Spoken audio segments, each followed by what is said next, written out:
Maputing maputi ang paligid namin guys. Tingnan nyo, ang puti-puti na ng paligid namin. Ano bang nangyayari?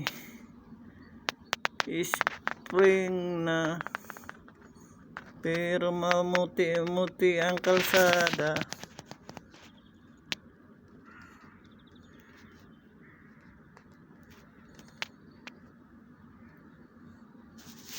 Guys,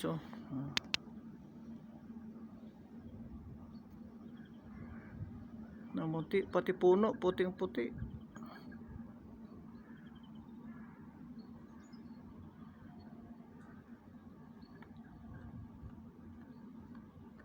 Christmas tree guys.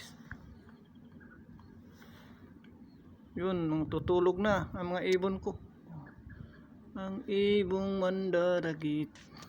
Diyan lang sila matutulog guys kahit malamig. Akatapang ng mga ibon na to. Diyan tutulog yan.